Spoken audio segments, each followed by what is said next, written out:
नमस्कार।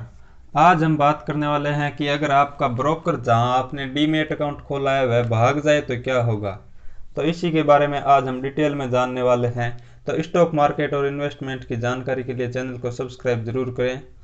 भारत में बहुत से बैंकिंग फ्रॉड हुए हैं और अभी भी होते रहे हैं, लेकिन ये फ्रॉड होते क्यों हैं? क्योंकि शायद लोगों में इतनी अवेयरनेस नहीं है, और जब भी फ्रॉड बढ़ते हैं तब अवेयरनेस के लिए सरकार एडवर्टीजमेंट वगैरह करती है, जिससे हम अब अवेयर रहने लग गए हैं। लेकिन स्टॉक मार्केट फ्रॉड जो कि इतने टाइम से होते आए हैं, इसके बारे में काफ़ी कम लोगों को अवेयरनेस है।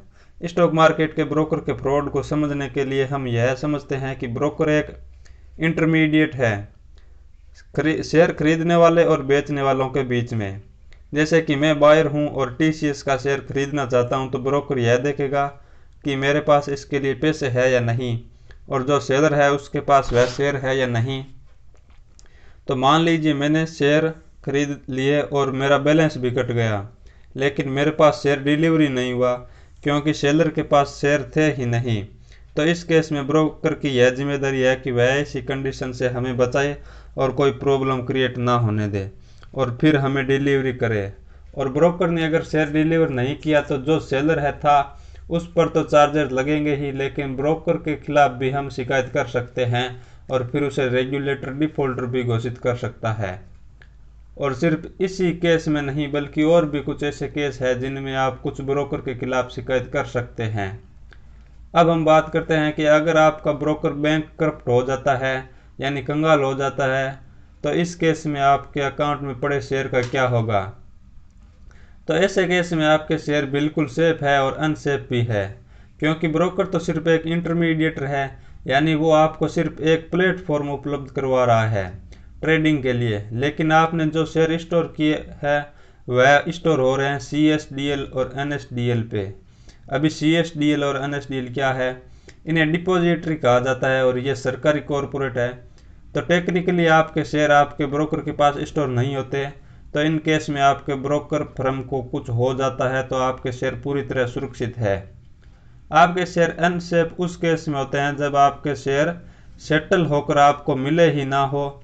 मान लीजिए आपने ट्रेड प्लेस किया और शेयर आते तो 2 दिन बाद है, लेकिन पैसे तो तुरंत कट जाते हैं। तो इस केस में शेयर डीमेट अकाउंट में आए ही नहीं, और उस बीच अगर ब्रोकर के साथ कुछ हो जाता है तो आपके शेयर भी रिस्क में है। और या तो आपने अपने शेयर को प्लेज करके मार्जिन लिया है, तो उस केस में भी आपके शेयर अनसेफ है, क्योंकि सब ब्रोकर के पुल अकाउंट में रहता है। तो अगर ब्रोकर को कुछ हो जाता है तो आपके शेयर भी उतने ही रिस्क पे होते हैं। लेकिन अगर आपके डीमेट अकाउंट में शेयर है और ब्रोकर को कुछ हो जाता है तब आपके शेयर सेफ है, और आप अपने शेयर को दूसरे अकाउंट में भी ट्रांसफ़र कर सकते हैं। लेकिन यह एक बहुत लंबी प्रोसेस है। तो क्या किसी इन्वेस्टर के अकाउंट में सिर्फ शेयर ही रहते हैं? नहीं, बहुत से ट्रेडर के अकाउंट में पैसे भी रहते हैं। तो अब आपका सवाल होगा कि उन फंड का क्या होगा। सेबी का एक नियम तो है कि अगर किसी डीमेट अकाउंट में पैसा 30 से 90 दिन तक पड़ा रहता है तो वह पैसा ब्रोकर को उस डीमेट अकाउंट के होल्डर के बैंक अकाउंट में ट्रांसफ़र करना होगा। लेकिन अगर 30 से 90 दिनों के बीच कोई इश्यू हो जाए तो अगर आपके पैसे बैंक में है तो यह जिम्मेदारी बैंक की होती है, लेकिन अगर पैसे ब्रोकर के डीमेट अकाउंट में वॉलेट अकाउंट में है तो वह जिम्मेदारी ब्रोकर की है। और अगर ब्रोकर बैंकरप्ट हो गया तो आपको इस केस में नुकसान हो सकता है और अमाउंट रिकवर करना बहुत ही मुश्किल होगा। इंडिया में काफ़ी सारे ब्रोकर को एक्सपेल कर दिया गया है क्योंकि उन्होंने अपने ग्राहकों की सुरक्षा और पैसों का गलत इस्तेमाल किया था। अब आप सोच रहे होंगे कि शेयर मार्केट से भी वैसे भी बहुत रिस्की है और अब ये ब्रोकर का भी इतना फंडा है तो इन्वेस्ट करें भी या नहीं। तो हमने यह वीडियो आपको डराने के लिए नहीं बल्कि आपको जागरूक करने के लिए बनाया है। इसके लिए मैं आपको एक सुझाव देना चाहूँगा कि अगर आपने ब्रोकर के पास वॉलेट में अधिक पैसा ना रखें और जब ज़रूरत हो तभी पैसा ऐड कर लेवें, और सेलिंग के तुरंत बाद पैसा निकाल भी लेवें, क्योंकि पैसा ऐड करना और निकालना सिर्फ 1 या 2 मिनट का ही काम है। इससे आप अपने पैसे की सुरक्षा को बढ़ा सकते हैं। इसी के साथ आज का वीडियो यहीं समाप्त होता है। और कैसा लगा यह टॉपिक और अगला वीडियो आप किस टॉपिक पर देखना चाहते हैं यह भी कमेंट बॉक्स में ज़रूर बताएं।